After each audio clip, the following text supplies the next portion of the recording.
So many people, they hear about the names of the Sefirot and they don't really understand what does it mean.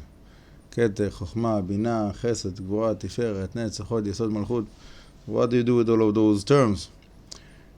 And what I'm saying now is not only about the Sefirot, it's like general way of how the learning of the Kabbalah is happening. And to my humble opinion, it's not only about the Kabbalah, it's basically about anything. So my understanding is that the first thing is that we are creating boxes in our mind.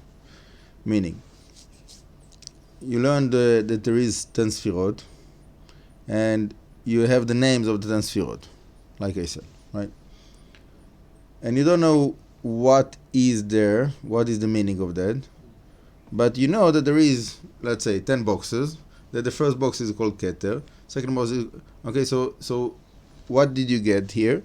You got a certain order, you made order in your mind of what is first, what is after, and so you're starting to put those boxes in a certain order.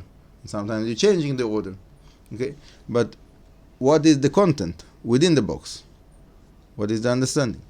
So every concept of Kabbalah, and again, I think anything in life, can have many meanings. And as long as while you're learning, and like sometimes you see like a wonderful concept, and then the book will say, and this is what the Kebbalim called ketter, for example. So then you know all of that article I put in that box that is called ketter, right?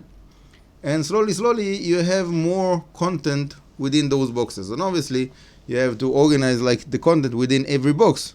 Like you have sometimes like all kinds of ideas about a certain concept, that some of the ideas are contradicting one another. Right. So sometimes it's like how does it work? Yeah. Like what do I do with it? Okay, fine. But I know that both of them are within that box. How are they coming together? I don't know yet. But I put both of them in this box, right? And slowly within the process of the learning, so you get more and more information about each one of the concepts.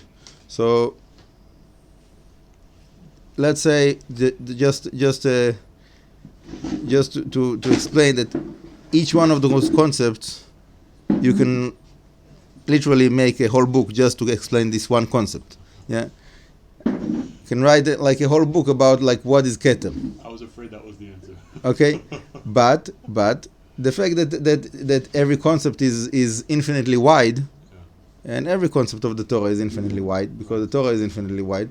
So you take a piece of infinitely, or something infinite, that piece is infinite by definition, right? So you can't prop it up. Okay, you can't say like this is it and that's it. There's no There's no more of that. There's always more of that. You can always extend your understanding, your relation to those concepts, and that's a life project. As long as we're alive, and also after we passed away in this world, we still keep on learning in the next world. So through our existence, physical and spiritual, we're going through this process of bringing more and more content to those concepts, which is basically the way that we are building our inner world. Okay? So before we finish, I just want to give like some kind of to say something about the ketter, because that was the beginning of the question. So ketter is intermediary. Why? Because the quality of ketter contains within it something that comes from above. Okay? So you can call it the lowest of the highest. And it has within it also the highest of the lowest. Okay? So it has those two qualities together. So let's say, for example, you're asking what is the connection between the world of Atzilut and the world of Bria. What is the answer? That the ketter of the Bria is the connection, because it has part of the world above, Atzilut, for example. Okay, so that's the lowest of the highest. Right. And it has also within it the highest of the lowest, meaning the highest of the Bria. Okay? So both of those things together, when they are coming together, this is ketter. So in a certain way, it's not part of that system that you're talking about. You're talking about a certain system, and then you say, this is the ketter of that system. So that's on top of that, right? Like, what is the literal translation of ketter is a crown. Right.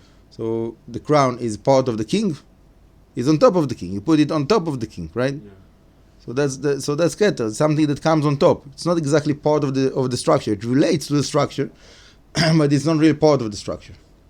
So Bezrat Hashem will hold it here for that, and Bezrat Hashem to be continued with the other concepts of the Kabbalah in the next time, with the help of Hashem.